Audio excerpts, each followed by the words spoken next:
Hello everyone, কেমন আছো তোমরা সবাই? মিষ্টিস ব্লগের নতুন একটা ভিডিওতে তোমাদের সবাইকে স্বাগত জানাচ্ছি। আজ শুক্রবার, এখন বিকাল 4টা মতন বাজে। আমি একটু ব্ল্যাক কফি করছি আমার জন্য আর মায়ের জন্য। আজ আমাদের দুপুরের খাওয়াটা খুব তাড়াতাড়ি হয়ে গেছে।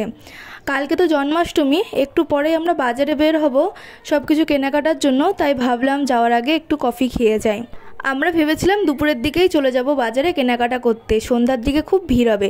তবে দুপুরে না বৃষ্টি হচ্ছিল আর সময় করেও ওঠা হয়নি, ওই জন্য আমরা এই বিকালের দিকে বের হব। আর বাজারে বেরোনোর আগে আমি একটা লিস্টও বানিয়ে নিচ্ছি, যা যা লাগবে কিনতে হবে তার সেই সমস্ত।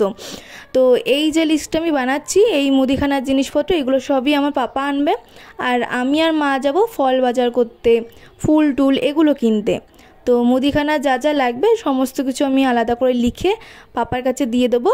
পাপা তাহলে এইগুলো দেখে দেখে আনতে পারবে, সুবিধা হবে, বারবার ফোন করতে হবে না। আমিও রেডি হয়ে গিয়েছি, মাও রেডি হয়ে গিয়েছে, এবারে আমরা দুজনে বেরিয়ে পড়ব। আর তির্কন পার্কের এখানটাতে 15ই আগস্টের দিন অনুষ্ঠান হয়েছিল, মানে আজকে 15ই আগস্ট। তো আমি আসিনি, এখানে আমি 2-3বার এসেছি অনুষ্ঠান দেখতে, তো এবছর আর আসিনি। তাই এই জায়গাটা খুব সুন্দর করে সাজিয়েছে, আমরা এই দিকটা দিয়ে এলাম।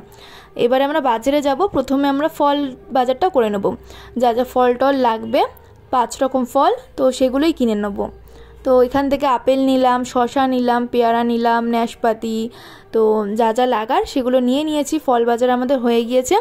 তো জন্মাষ্টমীর পরের দিনই রয়েছে আবার মনসা পুজো, তো আমার মা দুধ কলা দেবে, সেই জন্য এখান থেকে আবার 2টো সরাও আমরা কিনে নিলাম। আর এবারে নিচ্ছি তাল। তো তালের যা দাম বাজারে, মানে কোথাও 50 টাকা, কোথাও 60 টাকা, কোথাও 100 টাকা, কোথাও আবার 100 টাকার বেশি। তো আমরা এই মাঝারি সাইজের তালটাই নিয়েছি, বেশি বড় তাল নিইনি। এই তালটার দাম নিয়েছে 50 টাকা। আর জন্মাষ্টমী তো তালের বড়া তো দিতেই হবে। আর এরপরে আমরা চলে এলাম সবজি বাজারে। কালকে 5 রকম সবজি নিতে হবে, কালকের জন্য 5 রকম ভাজা করা হবে।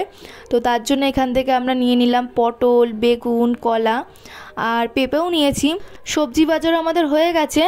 আর এবারে আমরা চলে এসেছি ময়ূরের পালক নিতে। তো এখান থেকে ময়ূরের পালকও নিয়ে নিলাম, গোপাল ঠাকুরের পিছনে সাজিয়ে দেবো তার জন্য। আজকে বাজারে প্রচণ্ড ভিড়, মানে কোনো দোকানের সামনে একটু ফাঁকা নেই, যেখানেই যাচ্ছি সেখানেই দাঁড়িয়ে থাকতে হচ্ছে। তারপরে এরই মধ্যে আবার বৃষ্টিও পড়ছিল হালকা হালকা করে। এরপরে আমরা একটা বাসনের দোকানে এসেছি, এখান থেকে আমরা একটা ঝাঁঝরি নিলাম, একটা আদা কোরানি মেশিন নিলাম, একটা তাল ঘষা মেশিন নিলাম, যা যা দরকার আর কি।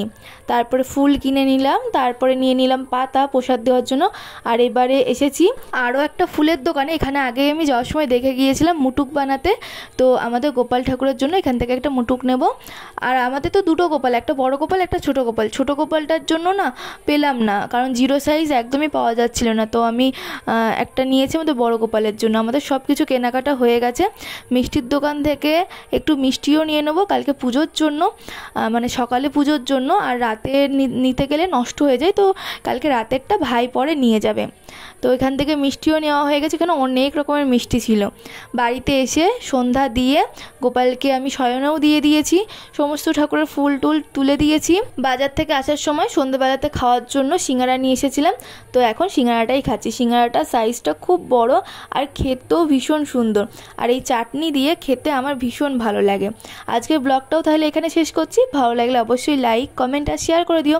আর যারা নতুন আছো তারা আমার চ্যানেলটা সাবস্ক্রাইব করে দিও।